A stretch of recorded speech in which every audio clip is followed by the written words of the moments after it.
नमस्कार दोस्तों, स्वागत है आप सभी का हमारे इस YouTube चैनल में। आइए आज हम सभी जानते हैं दूधी घास के फायदों के बारे में। जी हाँ, वैसे तो दूधी घास दो प्रकार की होती है, बड़ी और छोटी। इसको संस्कृत में दुग्ध फेनी या नागार्जुनी के नाम से भी जाना जाता है। आइए जानते हैं इसके बारे में सबसे पहले, क्योंकि इस घास के बारे में बहुत लोगों को पता नहीं होता है, इसीलिए सबसे पहले आप सभी को इसका परिचय मैं बता दूं ताकि आपको इसे पहचानने में आसानी हो।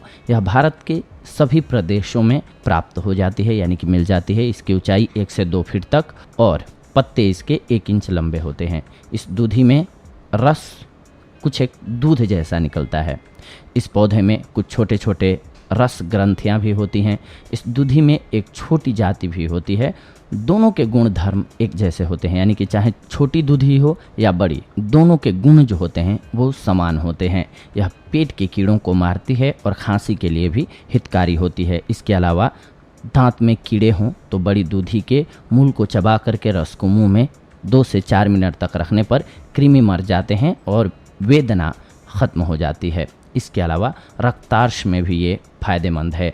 बड़ी दूधी के पानों का रस 1-1 ग्राम मक्खन मिश्री के साथ 4 से 6 दिन तक रोज़ सुबह देते रहने से रक्तस्राव और दाह सहित बवासीर की बीमारी दूर हो जाती है। इसकी मात्रा भी जान लीजिए कि कितनी लेनी होती है, 10 से 20 बूंद, जी हाँ, या फिर सूखा हुआ चूर्ण 2 से 5 रत्ती आप लीजिए। लाभकारी पौधा है ये।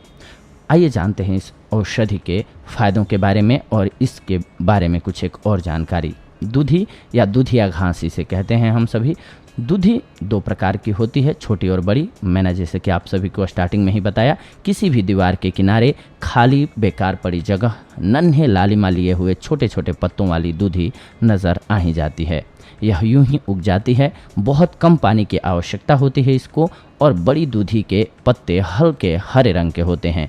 यह भी खाली जगह दीवारों के पास या बेकार पड़ी जगह पर दिख जाती है। इसका पौधा और पत्ते छोटी दूधी से थोड़े से बड़े होते हैं। अगर शौच बार बार आ रहा हो या कोलाइटिस की आपको समस्या हो तो दूधी चबानी होती है आपको, या फिर इसका सूखा हुआ पाउडर 1 चम्मच सवेरे शाम आपको लेना होता है। इससे आपको शौच की समस्या से निजात मिल जाती है या कोलाइटिस से। इसके अलावा अगर आप पेचिश से पीड़ित हैं तो ताज़ी दूधी पीस करके ज़रा सी फिटकिरी मिला करके ले लीजिए, आपको पेचिश से निजात मिल जाएगी। नक्सीर आती हो तो सूखी दूधी पीस करके मिश्री मिला करके लें, आपके लिए लाभकारी है। बच्चों के पेट में अगर कीड़े हो गए हैं तो इसका रस 1 से 2 चम्मच देना है आपको। इससे पेट के कीड़े तो मरेंगे ही, शक्ति में भी वृद्धि होगी। आदिवासी ग्रामीणों का तो यहाँ तक मानना है कि दूधी को कान पर लटकाने भर से ही पेट के कीड़े समाप्त हो जाते हैं। हरे पीले दस्त भी इसके रस से ठीक हो जाते हैं। मधुमेह की बीमारी हो या कमजोरी अधिक हो तो इसका 1-1 चम्मच रस सवेरे शाम लें, आपके लिए लाभकारी होगी। बाल झड़ते हों तो दूधी के रस के साथ कनेर के पत्तों का रस मिला करके बालों की जड़ में लगाएं। अकेला दूधी का रस भी लगा सकते हैं आप, आपके बाल स्वस्थ हो जाएंगे। ल्यूकोरिया की समस्या हो या गर्भधारण में समस्या आ रही हो आपको तो इसका पाउडर नियमित रूप से लें या इसका काढ़ा बना करके लें, आपको ये समस्या नहीं रहेगी। खांसी होने पर दूधी, इसके साथ काली मिर्च और तुलसी पत्ते को मिक्स करके लें, आपके लिए लाभकारी सिद्ध होगी। ये पेचिश, संग्रहणी, आंव इत्यादि में सुखा करके लेने से लाभ करती है और पेट के कीड़ों का नाश करती है।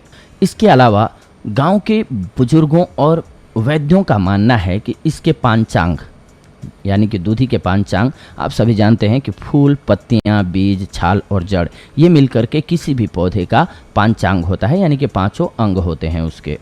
इसको छाया में सुखाकर इसके चूर्ण में बराबर मात्रा में मिश्री मिला करके 9 ग्राम की मात्रा में दूध के साथ लेना है आपको। इससे शुक्र प्रमेह में लाभ होता है, यानी कि आपके दाम्पत्य जीवन को ये खुशहाल बनाने में लाभकारी होती है। इसके पांचांग का चूर्ण, बड़े गोखरू का चूर्ण और श्वेत जीरे का चूर्ण को बराबर मात्रा में मिलाकर उसमें चीनी मिलाकर के दिन में 3 बार दूध के साथ लेने से वीर्य में गाढ़ापन आता है। पांचांग के कल्क, इसके काढ़े को औटा करके बनाई गई टिकिया को हम इसका कल्क बोलते हैं। इसकी 50 ग्राम की टिकिया बना करके 50 मिलीलीटर तिल के तेल में जलाकर उस तेल से गठिया वात में आप सभी मालिश करें तो आपको लाभ प्राप्त होगा। रजो अवरोध में इसकी जड़ का चूर्ण 1 ग्राम की मात्रा में देने से लाभ होता है। स्त्रियों के रोगों का ये नाश करता है।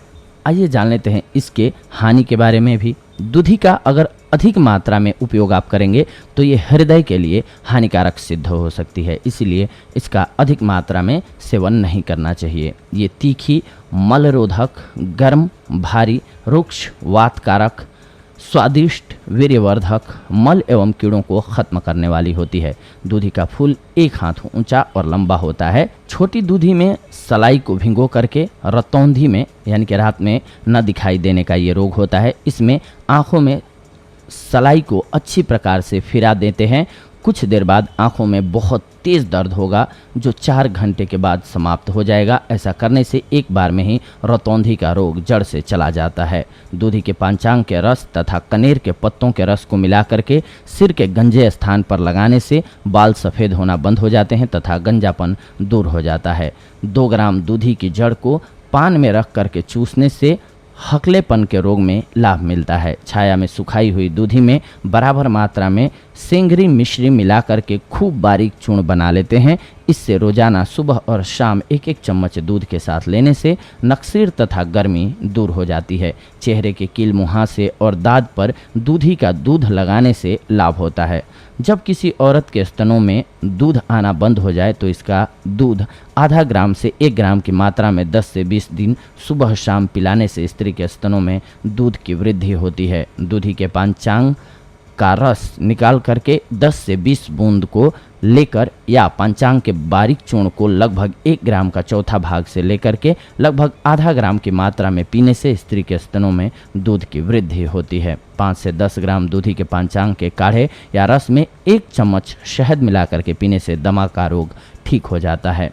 2 ग्राम दूधी के पत्तों का चूर्ण या बीजों की फंकी देने से बच्चों के अतिसार यानी कि दस्त में लाभ होता है तथा पेट के कीड़े मर जाते हैं। जड़ सहित 11 पौधे दूधी और 11 काली मिर्च पीस करके सुबह निहार मुंह पिलाइए। इससे खूनी पेचिश में तुरंत लाभ प्राप्त होता है। जी हाँ दोस्तों, तो देखा आप सभी ने कि आप सभी के लिए दूधी कितनी लाभकारी औषधि है। बहुत सारे लोगों को इसके बारे में नहीं पता है, पर यह बहुत ही गुणकारी औषधि है। अगर आपको इसका प्रयोग आता है तो, अन्यथा आप ज़्यादा मात्रा में खुद से इसका प्रयोग न करें। ध्यान रखें कि किसी गुणकारी या फिर ज्ञानवान वैद्य की सलाह लेकर के ही और उनके मशवरे के अकॉर्डिंग इसकी मात्रा अपने लिए सेट करें और इसका इस्तेमाल करें तो आपके लिए ज़्यादा लाभकारी होगी। अन्यथा अगर आप ऐसे इसका लाभ लेना चाहते हैं तो ध्यान रखें कि ज़्यादा मात्रा में कभी भी न लें। इसको उचित मात्रा में लें, कम मात्रा में लें। ज़्यादा दिन तक ले सकते हैं आप, लेकिन कम मात्रा में लें, ज़्यादा मात्रा में न लें। ये बेहद ही ज़रूरी है जानना आप सभी के लिए। ये थी आज की जानकारी। अगले एपिसोड में आप सभी के साथ जुड़ेंगे एक अन्य बेहद ही महत्वपूर्ण जानकारी के साथ, एक अन्य जानकारी के साथ। तब तक के लिए धन्यवाद। नमस्कार दोस्तों।